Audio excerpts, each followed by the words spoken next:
Let's talk about Dota. Patch 7.34. Scan now has 2 charges. You know, you don't have to blow it checking on Roshan once. You can then do it in like another span without having to wait a significant amount of time. It's also more in line with the widening of the map. The map was much smaller, so scan was obviously a lot more efficient, or more likely to be efficient. Now scan having 2 charges is just being in line with the map being larger. I like it a lot. Main jungle watchers for both Radiant and Dire have been moved to different locations. The original location, I believe, was more here. And then on the flip side for these guys, for Dire especially, I always felt, from my personal opinion, that this was more of an advantage for a roaming mid laner for Radiant, where Radiant would just go like this, check if this was taken. If not, they would take it. Or even Dire off lane would go over and just hold it. And then for Radiant, for Dire safe lane position, tier 1, you kind of had this whole area blind. As for the new location, one, it plays in contestation of this area, which was another big ward battle, I would say. And then the second thing to consider is the fact that it plays more into tier 1 and tier 2, as well as controlling these kind of these little square-like areas. For this watcher over here, my view is that it's similar to maybe the perspective of this, is that once you take this tier 1, as let's say Dire, you then don't really have any control or any way of maintaining vision without putting constant wards here. By holding this, you can also see the bounty, which is a nice touch. You can't see it for Radiant, so to speak. And maybe they'll put something new here, because I do think this area is a little bit blank, I guess is the word I would use. So Watcher's now here, and then they moved the outpost away from where it was originally, which actually wasn't that great. Personally, I actually feel that this outpost was very rarely used, and I always felt the teleport for it just wasn't that hot. These Watchers do seem to give low vision, as you guys saying, thank you. But I also feel this outpost plays well with the idea of, let's say, a Beastmaster or a Bat Rider stacking these Ancients, and then the tier the pause 1 or even the pause 3 or even the pause 2 can TP here around the mid game or whatever point inside the match to then, you know, take this stack. Maybe they want to take this stack too. So I personally feel the new outpost locations, it makes the triangle a little bit more squishy. For sure. It's a little more awkward to have fights there, which if you're any pro player, you know there's a lot of fights that happen here, a lot of ganks as well. It's not inherently a safe location by any means. So it does make it feel a little bit squished, but I also really like the idea of being able to teleport and take, let's say, stack of Ancients when you need it. Refresher Shard now provide plus 20 damage, plus 6 mana regen, and plus 12 health regen. The change for this Refresher Shard is the fact that it took up a whole slot. So for really late game situations, you as a core, you didn't really like the dilemma of having to hold on to your Refresher Shard, or having to, let's say, swap it in after popping BKB and your abilities to then have to wait 6 seconds to use it, because honestly the loss of stats when holding Refresher Shard is quite huge. Now Refresher Shard giving some pretty decent stats. I mean, it's not amazing, but it's pretty decent. Smoke of Deceit. Disguise duration increased from 35 seconds to 45 seconds. While the caster is still disguised, any allies that come within 300 range of them will also get the buff. Each smoke can only be applied once to allies. So 2 effects. 1, Smoke of Deceit. Anyone who's played support or who's holding off Smoke of Deceit and is saying, everyone gather up, we need to smoke, da da da da. And there's always one asshole who just takes way too long because he's got to get that one slushy slurp of a farm, of a jungle camp. This is lovely, because now you come in contact with him, you get a contact tie, you get an STD called Smoke of Deceit. Fantastic. Means anyone you miss, you just bump heads and then you're good to go. And they increase the duration. This is an adjustment because the map has been enlarged. Unholy Strength now grants 35% slow resistance. So already we're seeing the segmentation of status resistance with slow resistance being applied to new items. And I think they're going to take it slow. I honestly, my prediction is that they're going to put Blade Mail also have a slow resistance. That's my guess. The way they attach it to Armlet means that you can already assume who the slow resistance was meant for. It was meant for 1, cores who buy Armlet, and 2, what kind of cores buy Armlet? Melee. So Sven could come back with an Armlet. Chaos Knight, great on Huskar, right? Huskar, you're going boots of speed. You're not even going full boots. You're going boots of travel later on. So having a slow resistance is really nice, especially against heroes that usually have a force staff or usually tries to get out of your range. For very extreme slows that you just need to get out because you gotta catch this guy, pop a BKB, pop your Manta, whatever. Get rid of that slow. On the flip side, Armlet also helps those periods in which your BKB is not available or has a low duration because you've used it a million times out of panic. And now we're gonna see that Armlet is also gonna help you out here with the slow resistance. So we're seeing a lot of diversifications of methods to fortify yourself against certain disables and certain debuffs, which is kind of what the original goal of nerfing Black King Bar was in 7.33. Disperser. So suppress now affects all units in a 350 AoE around the target. Suppress no longer roots creep, instead applies normal slow. Who was buying Disperser honestly in their games? And who actually remembers what suppress is? If you answered, I've never bought this item or I don't know what suppress does, then you are the reason why this item is buffed. Because Disperser is very good. That said, it just wasn't picked up sufficient enough, or it wasn't a priority versus, let's say, other items that were pretty necessary in the late game. Having a 350 AoE around the target, what suppress does is that if you target yourself, everyone around your AoE also gets the buff. It's like a boots of bearing for your hero and for the team. Hand of Midas now has 2 charges. Initially comes with 1 charge. Charge time restore 100 seconds. So what does this mean? This is again in line with the scan effect. Instead of 1 charge of scan and then you fuck it up, or you check Rashawn, it's not there, and then you have nothing. Now you have 2, it's a little more forgivable. Hand of Midas is also on that side as well. It's not really related to map change in my understanding. It's related to being a little more forgiving if you buy it. Obviously people who are very efficient with Hand of Midas, when it comes up, they use it. Good for you. You now have 2 charges. This is really probably not really going to affect you, quite honestly. Unless you die and then you're missing your charge. And that's kind of the scenario I think they were thinking of. Hand of Midas here now with 2 charges means if you die and your Hand of Midas is up, that's okay because you have a second Hand of Midas being charged up now. So you're not losing any time. There's no compounded loss effect of not having that gold being used. Heaven's Halbert. Disarm no longer pierces debuff immunity if applied beforehand. I can understand the wording's a little mismatch, but it's essentially a nerf and it's in line with kind of the Silver Edge change. If I use Silver Edge on an opponent and my opponent then has the debuff of break, but he pops BKB, that break is still ongoing, it's just not active. Let's say Heaven's Halbert lasts 16 seconds. I have a BKB for 5 seconds. My opponent sees me come in as Huskar, he pops Halbert on me. I pop BKB. For 5 seconds, Halbert does not work while I have BKB on. There are still 11 or let's say 10 seconds of Halbert left after BKB is over. Those 10 or 11 seconds are still functional. So they're just working in conjunction with one another. One supersedes the other. BKB supersedes Silver Edge Break and Heaven's Halbert. It's a nerf. It's a big nerf. Because the logic is, you as Sven, if you want to kill someone, but you know they have Halbert, you pop BKB, you pop your ult, you blink in, you go crazy. And then they can't Halbert you, right? They can Halbert you, but then it only occurs after BKB. Now it's like, I'll go in, my opponent pops Heaven's Halbert to stop me, I'll BKB out of it, and then I'll just go to town. And it just kind of ruins the buy. For me personally, Halbert is one of my favorite items, so of course I'm personally bothered by it. Maelstrom, Chain Lightning, now deals 150% damage to illusions. Recent patches, we've seen a lot of Naga. I think Naga's like one of the best heroes in the previous patch.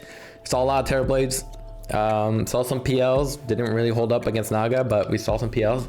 Maelstrom becoming the de facto item to deal with illusions is great. It used to be like a challenge between Radiants, used to be a challenge versus Maelstrom, Mjolnir, and used to be a challenge versus Battle Fury. Now we see Maelstrom being this, I would say it's the de facto item to pick up, especially for ranged units against illusions. It's pretty nutty. Revenant's Brooch, Phantom Province, nobody bought this item, so I'm not surprised that they changed it. No longer grants attack speed. Fine. Phantom Province now applies a minus 20% magic resistance debuff to enemies on attack that lasts 3 seconds. Applied before the damage is dealt. Ooh, pretty good. So on top of the poison from Witchblade, you now do minus 20% magic resistance debuff to enemies. Okay. Phantom Province no longer deals no damage to debuffing immune targets, but damage reduction by magic resistance still applies. Okay, that's a bit of a word salad. Okay, so they're making it more streamlined with BKB, because with BKB, I think you had something like 50 or 80% of magic resistance. And then if we read this patch, reduction by magic resistance still applies. So you would reduce 20, so 50 to 30% on attack. So your attack would apply that magic resistance, which you can then follow up with spells, which go through BKB if they're damaging. Like Lena Revenant's Brooch means your Witchblade, auto attack with Fiery Soul means you're applying a lot of poison. And then with Revenant's Brooch, you would then reduce that even more, that magic resistance on the active. So your next 5 attacks. Your next 5 attacks have True Strike. You apply a debuff that reduces their magical defenses by 20%, goes through BKB, can attack ethereal units. That's very strong. So it plays very strongly to magic right clickers. Radovatos recipe change now requires Staff of Wizardry Vitality Booster recipe. So Radovatos was kind of the core, was kind of an apex item for universal attribute heroes, especially heroes that were ranged. If you're Linken, you're picking up Echo Saber, you're picking up Manta Style, you're picking up just a lot of great items that give you Dispel, that give you universal attributes, universal stats for more damage. Obviously, more units attacking, very strong. If you were Dark Willow, it's not very popular. If you're Dark Willow mid or you're a Snapfire, you were picking up Radovatos because it was double crown, which gave you universal stats, or all 3 stats, which meant more damage. And you were picking up Radovatos for obviously keeping the opponent in place and then killing them with whatever you needed. With this new Radovatos, it's obviously the stats are much lower, but it's more universally applicable. So it's quite a nerf. It's very much an intermediary item leading up to Gluttony. So I think even Windranger, which was one of the buyers for Atos, she'll never buy it first item. She'll buy it second. Spirit Vessel now requires Urn of Shadows Crown recipe. So it costs the same, but now they made it more universal. So what's gonna happen here is we're gonna see a lot of great support to pick up Spirit Vessel. Dark Willow, Spirit Vessel, not that picked up with her, only seldom. Good value. Maybe Enigma. We used to see it sometimes. Sometimes we see him with Helm of the Dominator as well nowadays. Batrider, good Spirit Vessel. Brewmaster, ooh, Brewmaster is loving this. Brewmaster is a fantastic Urn and Spirit Vessel buyer. He plays well with the fact that he can throw out Cinder Brew, Spirit Vessel doing amplified damage. Fantastic. Oh, I love that. Invoker. Invoker's universal now? What the fuck? Yeah. Spirit Vessel.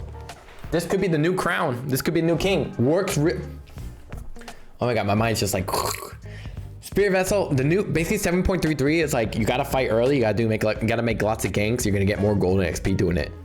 And then they're like, by the way, the universal attribute heroes, they do a lot of damage just inherently because they just have insane stats. So pick up Iron Branches and just start right clicking crazy and harassing like crazy. And then they're like, by the way, Atos gives you stats as well. So yeah, consider that. And now they're saying, okay, forget about Atos. What about Spirit Vessel, which was also just nutty. Avengeful Spirit Vessel. Woo. Woo. I'm getting goosebumps. This is crazy. I love this. This is gonna be a top tier item, 100%. Anti-Mage, Aghanim Shard upgrade reworked. Previous effect removed. Now creates an illusion of Anti-Mage next to an enemy caster upon reflecting their spell. Illusions deal 75% damage, take 100% damage, and has duration of 4 seconds. Okay, counterspell, cool. So I don't even remember what the old Ag Shard was, but the new one is pretty great. The new Ag Shard means that when you cast it and Silencer casts, like, let's say Last Word, then you summon an illusion on him and you just sap his mana. Cool. And then there's also Counterspell Ally, which I think is nice as well. You can use Counterspell Ally on an ally. Let's say you're not in the fight yet, or they're going to be targeted by, let's say, some specific ability, then you can then use Counterspell to stop that. But it still creates an illusion of Anti-Mage, so you're still burning that mana. Cool. I like that. Bane. Nightmare. Sleeping units now aren't awakened by any damage dealt by Bane. So originally Nightmare was dealt was stopped by any magical damage. Now it's not stopped by anything. More importantly, when you Nightmare someone, you can still auto attack them, and you gain attack speed against sleeping units. Oh wow. Because I think people forgot Bane is a universal attribute hero. I guess it's just a good strong support, right? You pick up Iron Branches and you just go to town. This might be stronger than they might have initially anticipated. Let's see. Beastmaster, Call the Wild Hawk, ability reworked. Beastmaster summons a hawk that circles around him and dives onto an enemy within 500 range, dealing 60, 90, 120, 150 damage and ruining them for 1 second. Hawk cannot be controlled, prioritizes his hero and is killed upon Beastmaster's death. Hawk has an attack interval of 4 seconds, but it scales with attack speed. Beastmaster has 2 builds right now. Beastmaster has Helm of the Overlord build, and he has the Aghanim Scepter build.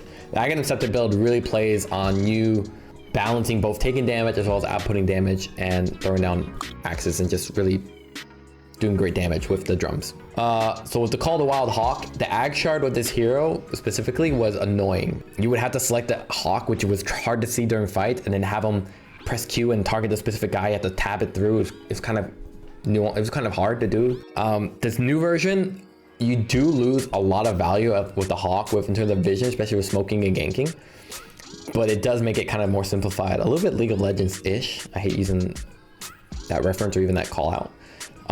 But it means that the Hawk, it plays around Beastmaster just kind of being this like army tank unit that just goes and hits people. Aghanim Shard no longer grants dive bomb ability, talked about it, but it does grant an additional Hawk, so still very good. It's a streamlining of the hero's output, whether you build the Drums of Slom Ag Scepter build or you build Helmet Overlord.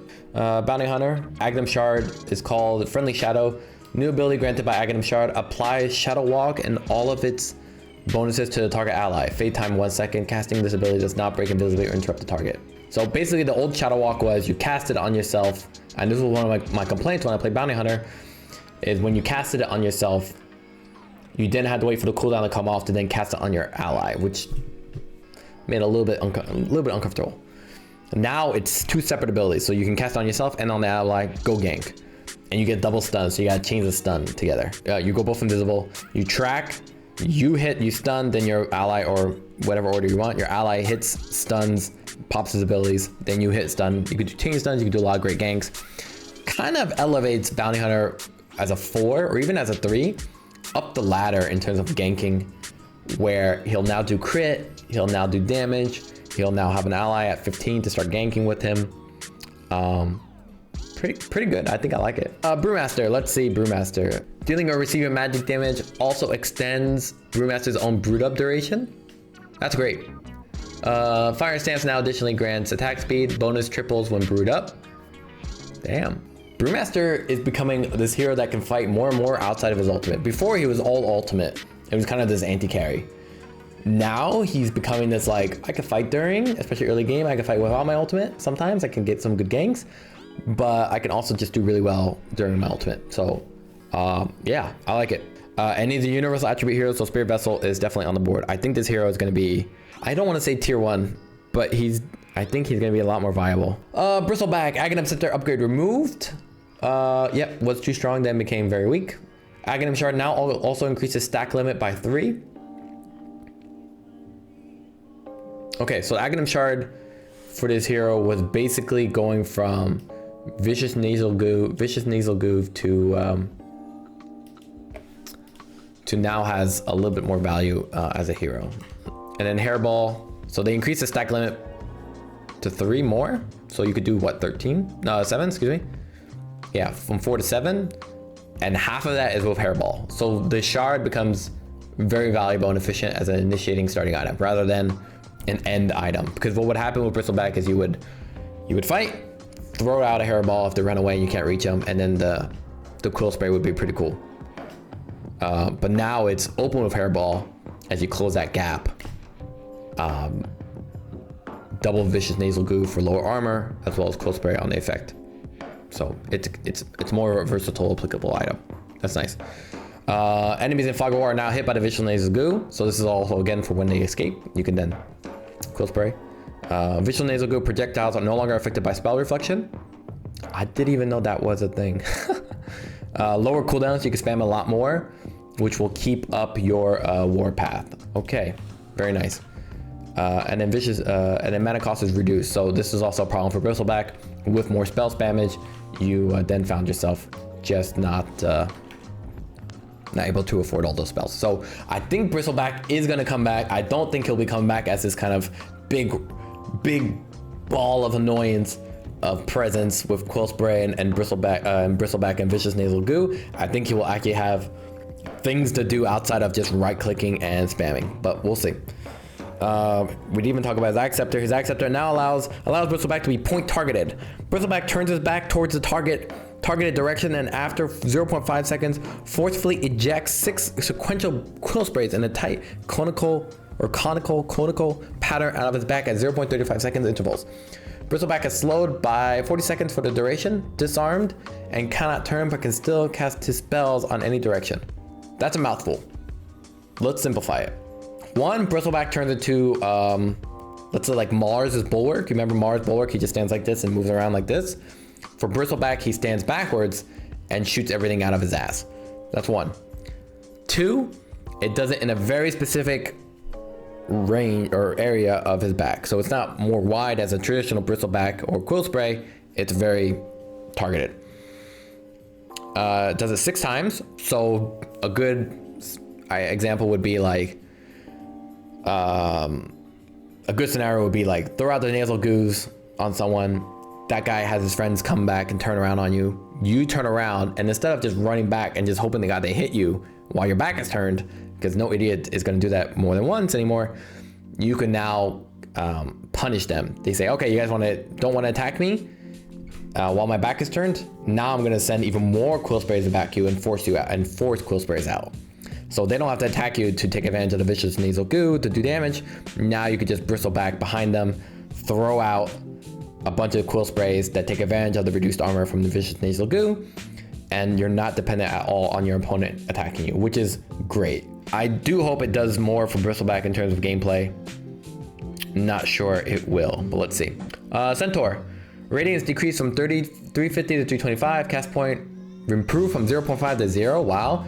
Oh, now has a windup of 0.5 before the stomp. Centaur can move during this time, but can't attack. Casting other abilities using items or issuing either hold position or cancel current action commands will cancel the cast.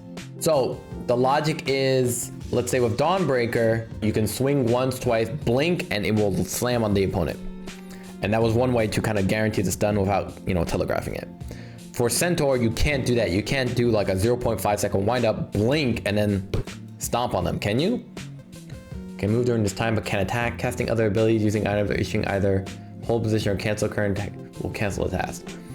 So yeah, my logic is with Centaur, if you do Q then blink, it will not work. It will cancel. Workhorse, new ability granted by Agnes Scepter. Centaur deploys and pulls a card for 8 seconds, gaining the Stampede buff for the first 3.5, 4.5 seconds, depending on the level Stampede. While active, the Workhorse ability is replaced with the Hitch of Ride sub-ability that could be activated with previous effect. The Workhorse goes on cooldown once the card disappears. So, how it works, breakdown. Pop Workhorse, get Stampede buff for 4.5 seconds, plus pick up a person with your cart in Hitch or Ride, then pop Stampede after. And then it goes on cooldown. Crystal Maiden, okay, big change here. Agnes Scepter now also allows, typo there, Crystal Maiden to move, attack, and cast spells during Freezing Field in addition to previous effects. Okay, so basically the Ag Shard is now the Ag Scepter. Basically, it's kind of a nerf for Freezing Field for Crystal Maiden, because before you'd Glimmer, Ag Shard, and just walk out, and it was very strong. Now it's like Crystal Maiden can move and attack and cast spells, and also causes Frostbite on opponents if they stay in your Aghanim Scepter effect of Freezing Field. But obviously now with Ag Shard, not as great. Let's see what Ag Shard does. Oh, the duration set for Frostbite is quite large too. New ability granted by Ag Shard, Crystal Maiden. Slides backwards 275 units, creating a crystal clone of herself in her place. Whenever the clone times out after 5 seconds or is destroyed, the current level of Frostbite is applied on all enemies with the 300 radius. The clone is untargetable, but can be damaged with AoE effects. Crystal Clone is kind of, it's like a pseudo force staff for the hero. Pull yourself back really strong. The second thing is it punishes hero who do AoE abilities or even initiate. If you know a fight's going down, if you're waiting for you're waiting for a hero to show up. So let's say you're fighting, you know Earthshaker or you know Enigma's gonna show up. You pop Crystal Clone within those 5 seconds of the fight. If one of those show up and they pop their abilities and they don't have BKB, for Enigma for example, I assume it doesn't work on through BKB, then it frostbites them. Very strong against illusion heroes. Very strong, you know, like Riptide on Naga Siren, very strong on initiating heroes like Tidehunter, very strong against, or Magnus even, if it breaks it. Very strong against Radiance heroes, let's say like an Alchemist with Radiance, or a Wraith King. Yeah, it's strong. The cooldown's low, 12 seconds. It's strong. It's not as great as the old Aghanim Shard, but it is strong. Scorcher is now upgradable by Ag Shard, heals Doom and controlled units for 60% of the damage values. So obviously they're hinting at the Helm of the Dominator, Helm of the Overlord value for Doom, which we do not see a lot of, but there could be some synergy there, especially with Doom has this forgotten talent where he can actually devour Ancients at 15. And with Helm of the Overlord means you have 2 ancient abilities. Infernal Blade, Aghanim Shard upgrade removed. Stun duration slightly buffed. Okay. Doom no longer applies mute. Ah, oh, such a bummer. Now it makes the target unable to be healed. Damage per second increased. Specifically late game. Cooldown decreased. We don't like that. Yeah, the target unable to be healed. Does that include regen? And more importantly, losing the ability to, losing the application of mute if you get Ag Scepter, kind of a bummer. Not a super fan. And now apparently with 25 talent on Doom, it's going to be applies mute. That sucks. So we're really making mute kind of a late game attainable thing at all points, rather than how quickly can you farm it with your Ag Scepter. I think it honestly kills Doom. The damage increase is not enough. Dry Ranger. While on a glacier, marksmanship now isn't disabled by enemies in proximity. Dry Ranger can now freely walk off the glacier over the barrier. Cool. So Glacier, a little bit of a buff. It wasn't awkward. Glacier was kind of awkward. You were kind of pigeonholing yourself where you couldn't ever move forward. You could only move back. So if the opponent moved out of your Glacier range and your attack range, then you had to walk all the way around the glacier. You had to walk back behind the glacier and then walk around. Kind of bad. I wonder if it'll change anything. I don't think so. But cool item. I could see it. You know, Tormentor gives you a shard. I could see it. Enigma, no longer cast on units. Now a no target ability that summons 3 Edelins through 100 units left, right, behind Enigma. So it summons where Enigma is. Simplifies it a little. So you can basically jump in, cast your Edelins, and then cast your ult. When you jumped in and you did Midnight Pulse, you did BKB, or you BKB'd Blink, Midnight Pulse, Black Hole, you were supposed to have your Edelin units, and your Edelin units have to hopefully be nearby, or you'd have to summon them somewhere else and have them travel all the way over to where the fight is before you fought in. And it was kind of, I want to focus on Black Hole, but my Edelins need to be maximized in value. It wasn't that great. It was great for laning because the creeps were already there. You could summon Edelins, keep them nice and multiplied, and then you would do Black Hole, and then you just do a bunch of damage. Now it's like jump in or summon your Edelins, jump in. They're somewhat nearby. Black Hole, they attack. It's more of a combo unit. That said, however, it has a health cost, which means it's quite a nerf for Enigma, who previously just got Arcane Boots and it was fine for the mana. On top of that, it affects the it affects the lane equilibrium, which was kind of the appeal of picking Enigma as a 3, is that you can deny your own units every creep wave, or almost every creep wave, and it would straight up just cause like an imbalance between the enemy carries, and you in terms of gold and XP earned over time. So it's kind of a bummer that you can't do that anymore. But I do understand the shift decision behind it, because that was just, I mean, it was just something you as an enemy player against Enigma, you couldn't do anything about that. Can now be detonated via Ink Explosion sub-ability at any time during its effect. End it with an AoE explosion. The sub-ability replaces Ink Swell for the duration of the buff. Cooldown starts upon cast. Okay, that's nice. The max stun duration increased as well earlier on. So this is just a user experience change. What you would have to do with Grimstroke is you would pop Inkswell on your ally. Your ally would have to stay hidden until the Inkswell is about to pop. Then he would blink in. Inkswell pops. He fights. He stuns again for the chain stun, and he fights. Now it's don't worry, carrier. I'm gonna pop Inkswell on you. We have a little more time than usual. You can go in and fight, and I'll pop Inkswell the moment you jump in, or you can stun and then I pop Inkswell. I think it's more the latter because Inkswell also does damage as it's charging up or bulking up. So this is a user experience slight change. It makes it a little more malleable to situations.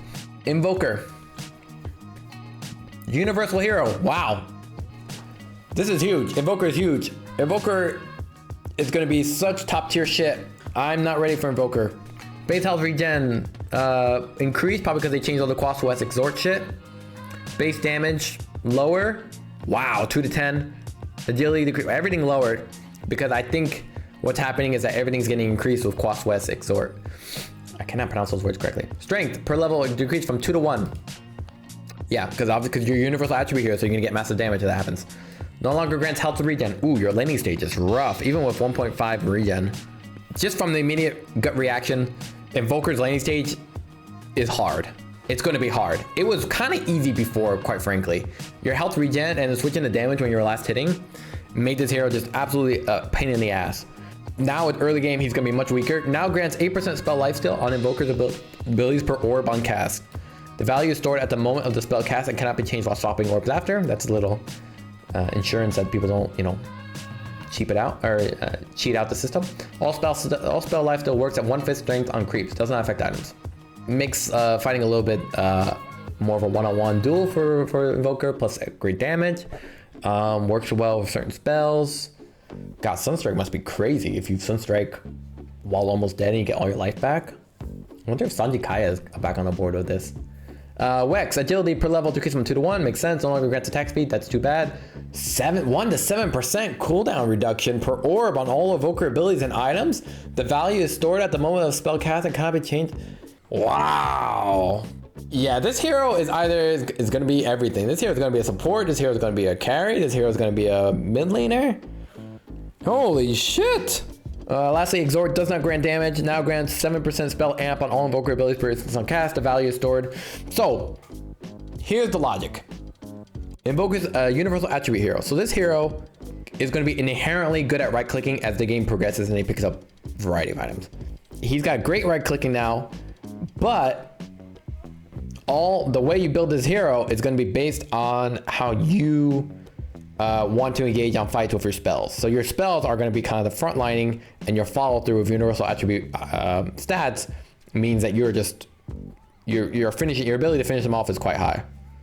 Taker says, wait, how did they compensate for the HP regen damage attack speed move speed then? They didn't. They essentially transitioned that where if you want more attack speed, you got to build that. If you want more health regen, you got to build that. If you want more damage, well, just build stat items in Linken Sphere, Manta Style, etc. And you will get that damage. They moved them where his abilities and items transition more about you dealing damage as spells and you reducing that cooldown. So your output is going to be very high in terms of spell output, and then your follow through as you naturally progress levels, because Invoker can, all 25 levels of Invoker are putting points in Quas West Exhort. Means that you can kind of build them the way you think is necessary. You want to max out Wex so you have good attack speed. Well, then you will only get cooldown reduction. You will not get spell amp. You want more int so you can do more spells, do more damage with it. Then you get spell amplification. So I think these two are going to be maxed, with Exhort being the one that's maxed out first. That's my immediate thought. Cold Snap now heals Invoker for 128 every time it procs. What the fuck is this shit? Huh? Jesus Christ. Cold Snap is already fucking annoying. And don't forget, Spirit Vessel also works with Universal Attribute Heroes. So Invoker is just like having a fucking dream day. Damn. Ghost Walk now grants Invoker 80 health regen and 40 mana regen. Oh my god. This is so annoying. So these heroes that disappear with Ghost Walk and you're like, I forgot my dust. He's gonna regen like crazy. Yeah, Invoker is gonna be so top tier now. Miracle's like cracking his knuckles. He's like, let's fucking go. Excuse me, boys. Jakiro, Agnes Scepter no longer increases macro power distance. Its coverage is more horizontal than it is vertical. Agnes Scepter now adds 2 walls of ice along the edges of macro power that slow any enemies trying to cross them by 70%. Damage is pure and the slow pierces debuff immunity.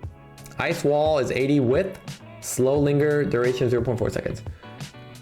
Wow, okay, so 1, macro power on its own if you don't do ice path is strong. The only way to get out of it is you have the ability that lets you jump out.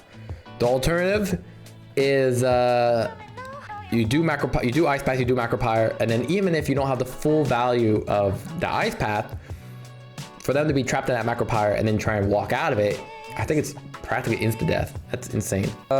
Dragon Slave now also burns enemies, dealing 40 damage per second, damage interval 1 second, burn damage duration 2 seconds. So Lina is still a really good magic hero. She's played as a mid magic hero now, especially. That said, honestly, I've seen some 4s and even some Lina 3s with the burn damage. It kind of makes it valid. Dragon Slave with Fiery Soul means you are dealing burn damage and you're dealing the magic damage from the cast of Dragon Slave, plus your Fiery Soul attack speed means that you got a lot of output damage to varying sources. So I'm quite interested. I really like this change. Laguna Blade now supercharges Lina, granting her 10 stacks of Fiery Soul for 5 seconds. So Laguna, I think Fiery Soul for Lina is like 7 stacks maximum, right? So having 10 is pretty bonkers for this hero. On top of that, I don't think they stack. I think if you have 10 stacks of Fiery Soul, you can't get the 17 with the Fiery Soul stacks. Basically, what it means is that you don't need to cast Laguna Blade to keep your Fiery Souls up.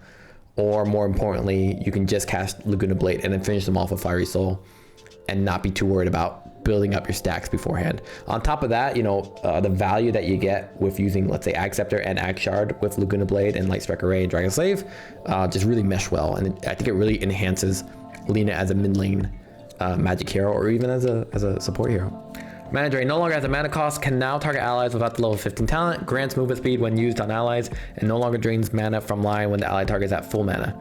Movement speed and mana restored are decreased by 50% of the slow and mana stolen values. So Mana Drain 1 has no mana cost, which is fantastic. You just spam that shit all day. And then 2, on top of that, you can use this to help initiate, especially early on as a 4, to help initiate with your 3. They can get closer to, let's say, do a black hole. It's a really, really rough example. Or any other ability, or an axe to get close and do Berserker's Call. Bear is now a universal creep hero unit. It has 0 base attributes and does not a universal creep hero unit. But attributes received from buffs or items fully affect the bear as they would for universal heroes. The bear cannot gain experience, but their health and damage increase with Lone Druids level 90 and 5 respectively. So the more Lone Druid levels up, which gives them stats, the more the bear also gets stronger. So this helps bear scale, because late game, either the bear destroys the whole game in towers, or he doesn't scale and he dies late game because this bear just can't keep up. Bear now has its own Agnes Scepter and Shard. Agnes Scepter allows Spirit Bear to attack at any range from Lone Druid and to survive if Lone Druid dies. So basically they move the Lone Druid Agnes Scepter to the bear, and then Ag Shard grants an active ability, Fetch. Spirit Bear roots the target unit or rune and uncontrollably drags them towards the Lone Druid for 2.25 seconds. The Spirit Bear is slowed by 20% during this, and the target is gradually dealt 300 damage or damage duration if it's an enemy. The bear is not slowed down while fetching a rune. So basically with the bear, you can bring him towards Lone Druid, and then your output damage is great. The bear can attack while he's dragging him, but the hero will take damage, 300 damage. So the Aghanim Shard could be valuable for Spirit Bear, especially for grabbing people and keeping them in place, but more importantly, relocating them, kind of like a Bat Rider play. On the flip side, it gives you Lone Druid more output damage. So you're kind of gonna try and build Lone Druid and Spirit Bear similarly. On the flip side, having to build Aghanim Scepter for both the bear and I assume for Lone Druid is gonna be valuable. Kind of brutal, because now you have to keep the Aghanim Scepter on the bear, which wants to be 6 slotted but doesn't want the Aghanim Scepter, even if it is a universal attribute hero. But the ability to be able to move around and attack at any range from Lone Druid and to survive Lone Druid dies is nice. The thing is, Lone Druid as the hero didn't really buy any items. He got like 50 Wraith Bands, maybe Tranquil Boots or whatever, or Treads or whatever, and picked up Aghanim Scepter, and then he would just hold on to that while you built the bear up. Now if you want the bear to be this rat hero that goes around the map and is super annoying, you need to put Agnes Scepter on him. That means he has less slots for whatever he wants until you get the Ag's Scepter Blessing. Spirit Link. Upgradable by Agnes Scepter. Lone Druid severs the link to a Spirit Bear and connects to the target allied hero, sharing the Spirit Link bonuses with them for 20 seconds. Armor sharing and attack speed bonuses are increased by 35%. Damage done by the ally heals Lone Druid as well as the other way around. The Spirit Bear is feared for the duration of the transformation unless he has his own Aghanim Scepter. This like feels like an idea to mix up Lone Druid. So if you just want to play Lone Druid, you want to forget about the bear, build Aghanim Scepter, which is kind of hard as a first or third item. And then you can link it up with someone, and then you go crazy with the armor, you go crazy with attack speed. It's actually kind of a cool thing. Maybe Spear Bear Lone Druid can be kind of like a support hero, or he goes back to this like range demon, if you guys remember that way back in the day. I think it gives more variation to Lone Druid regarding the different phases of the game, or how you want to approach each game, where if you want to start ratting with the bear, and Lone Druid's kind of just your, babysitter, chaperone, or the opposite, you want to make Lone Druid kind of the guy who supports, or who works alongside his carries in some, buddy cop movie, and your bear is just this guy who just, shoves off when there's a fight going down. Lucent Beam, no Ag Shard, Moonglaives for Luna. Upgradable by Aghanim Shard when activated, creates 4 Moonglaives that rotate around Luna in a 158 radius for 6 seconds, reducing any damage she takes by 20%. If the glaive collides with an enemy unit, it deals 75% of Luna's attack damage once per its revolution.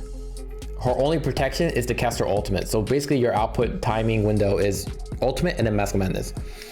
The flip side here is with the Ag Shard, basically throughout all levels of the game, if anyone gets near you, they get hit by the Moonglaives, which deals damage while you reposition yourself, or if you're unable to reposition yourself, at least you have some counter protection, right? Like a blade mill-ish, right? Your damage is reduced. I don't think it's gonna be like, I need to pick up this item for this fight. So we're gonna kind of see what we do about it. We're gonna kind of see how it plays out, but I think Moonglaive's Ag Shard is just gonna be something you get from the Tormentor. Marcy, ability reworked. Buff is now permanent for Marcy and her ally, dispellable only upon death or buffing another ally. Marcy's back to 4. This is a Marcy 4. This is 100% a Marcy 4. Marcy's lifesteal now also heals her ally, and the ally's lifesteal heals Marcy. If Marcy and her ally are further apart from each other than 2,500 units, Marcy receives 50% of the bonus, while her ally receives no bonus from the buff until they are close again. Bonus damage decreased from bonus damage significantly increased, so I think leveling it up is probably one of the most important factors. They also reduced the lifesteal, understandably, because now you can put it permanently. There's no duration, and it's reduced by 40% versus creep. So it's quite weak. It's quite weak against laning. You pretty much have to max it out. It's very weak. It does get bonus damage, so it helps last hitting. Morphling Aghanim Scepter upgrade reworked. Adds an alternative cast to Morph. When enabled, Morphling creates beside himself a strong illusion of target hero that can cast all of the hero's basic abilities and deals 100% of the target damage, but takes 300% damage. If the illusion is alive when Morphling toggles Morph, he teleports to the illusion and destroys it before turning it to the enemy hero.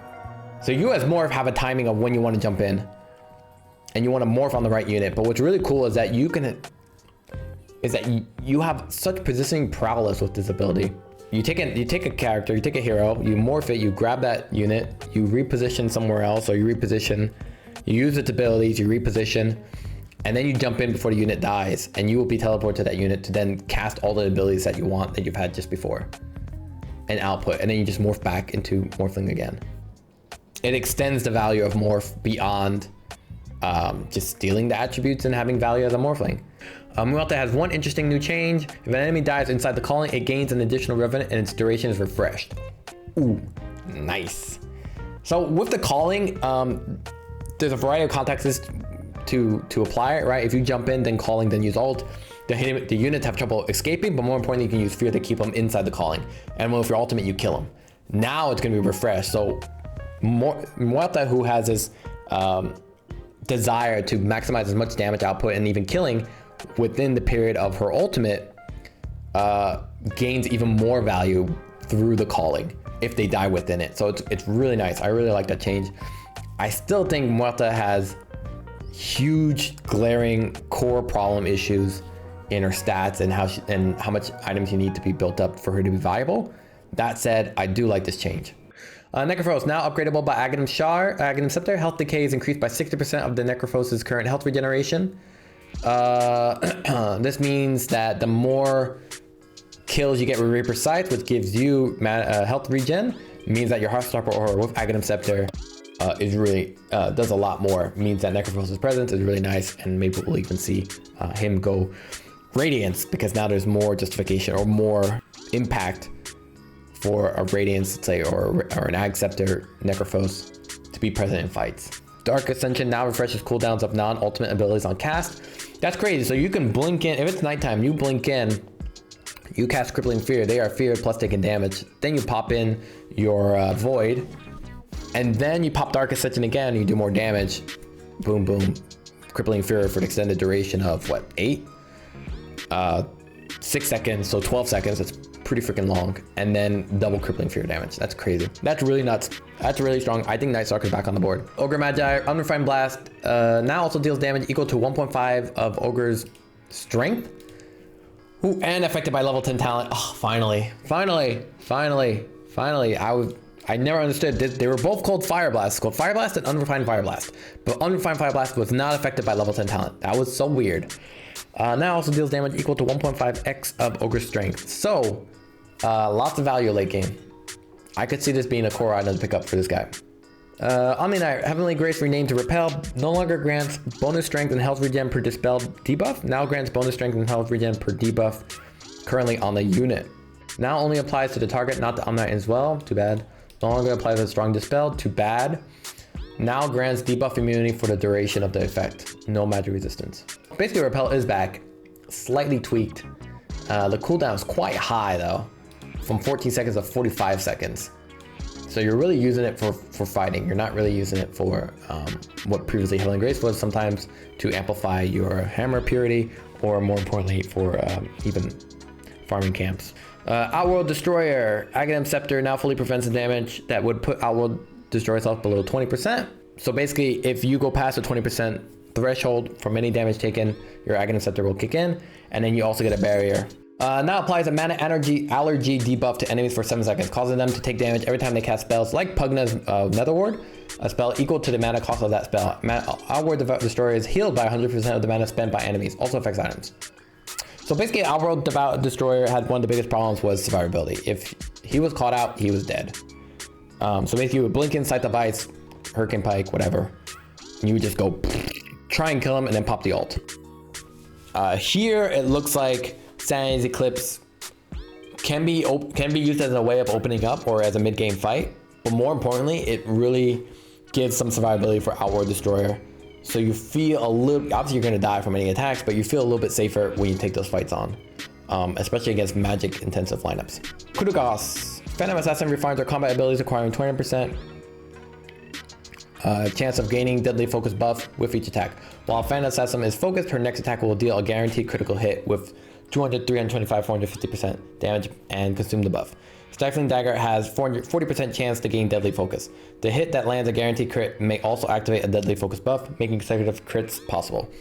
This is basically a change from the RNG PA to be more apparent for the player, right? If they're attacking creeps and then they see they have a crit ready, they could save that, go into a fight, throw out a dagger, get the crit, or more importantly, they know their first hit's gonna be a guaranteed crit.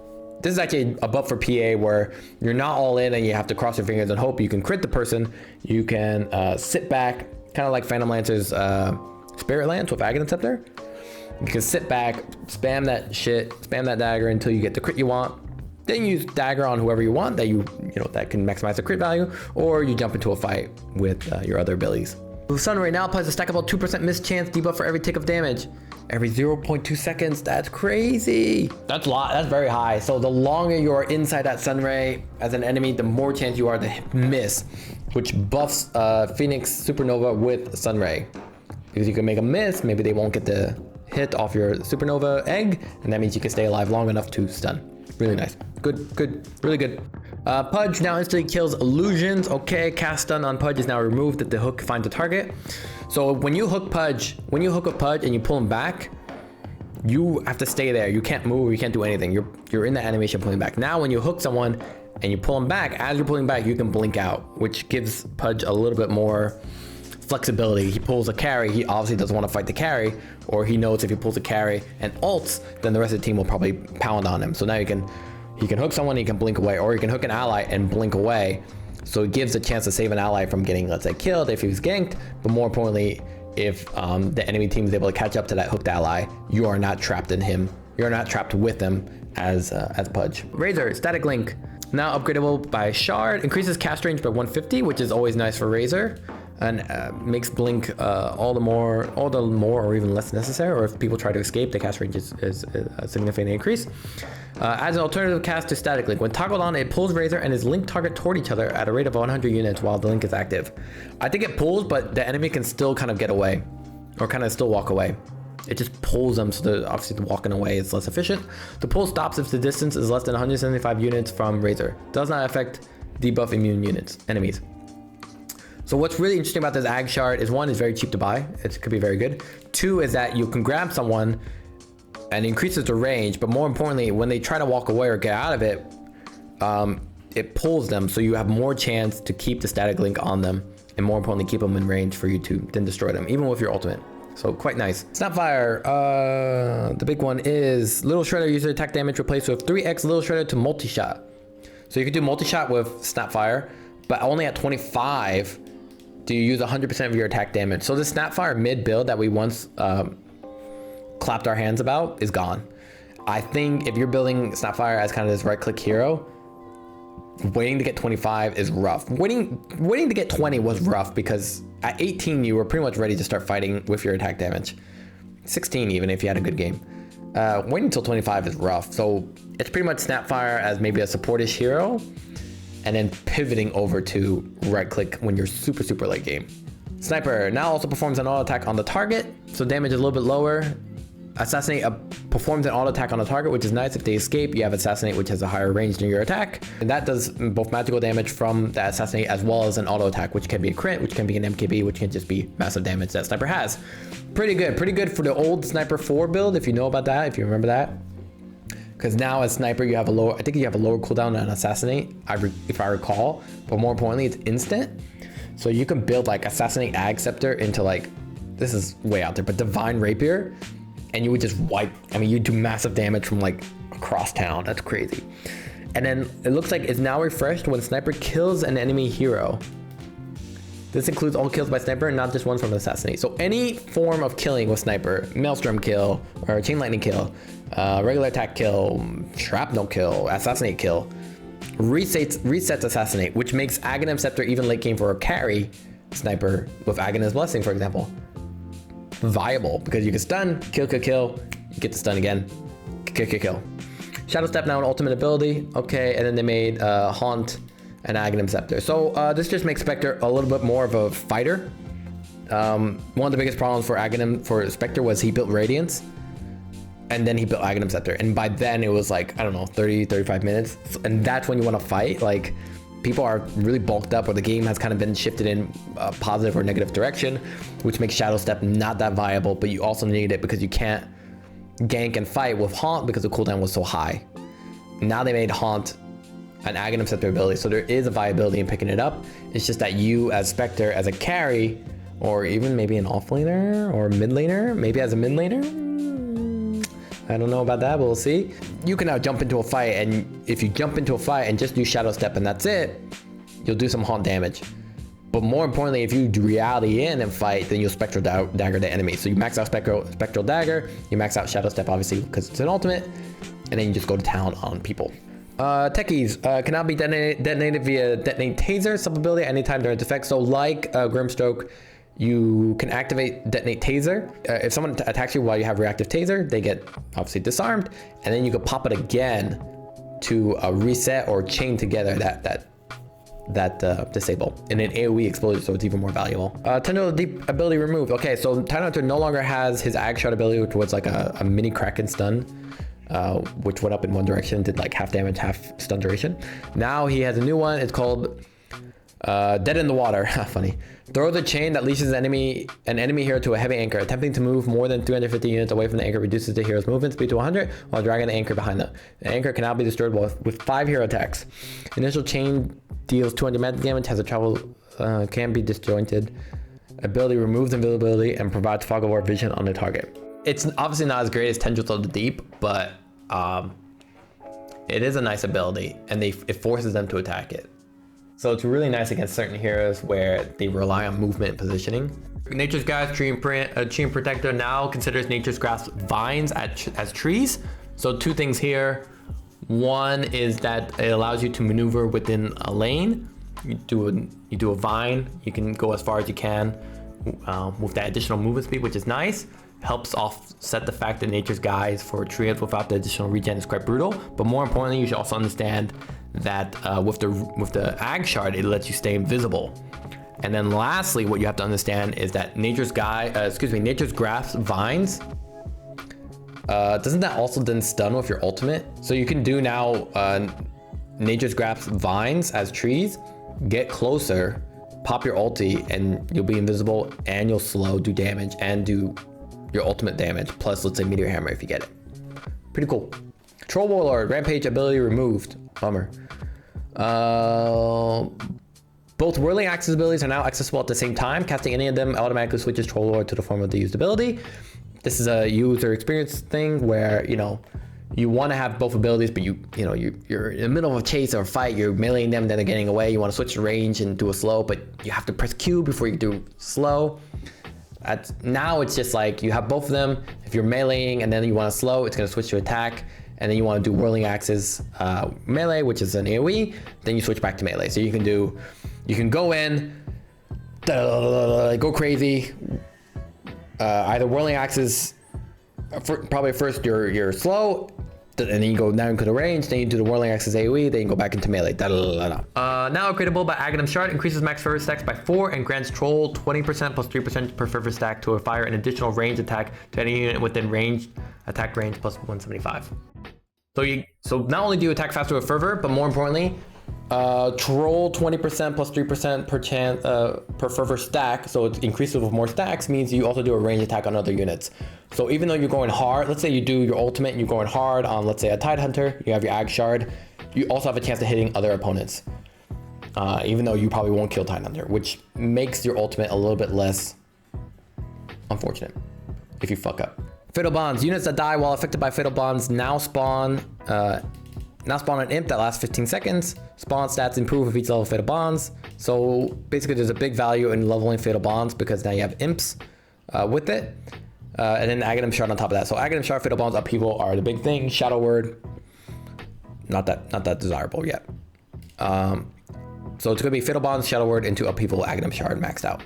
So I think the skill build kind of remains the same. Max Fatal Bonds into max upheaval of 2-point Shadow Word for the laning stage. But other than that, imps cannot be controlled and chased after nearby units, favoring heroes affected by Fatal Bonds. Upon reaching a target or dying, imps explode. 180 damage, wow, to all enemies in a 400 radius. Around no explosion deals 50% less damage to non-hero units. This is to help with farming. So all units, so Warlock as a 4 or even as a 5 and stacked units with Fatal Bonds with upheaval is farming galore. It's quite crazy. Imps don't spawn from denied enemies, understandable. Basically, Fatal Bonds becomes a zoning ability, but also really affects the lane equilibrium. Imps sink any target with 1200 and attack the nearest building if there are no valid targets. Imps don't explode while attacking a building. Oh, that's cute. That's nice. So it helps with high ground too. And then Ag Shard now summons imps instead of those mini golem things from a level of sharing Fatal Bonds sharing the same stats and changes. Cool.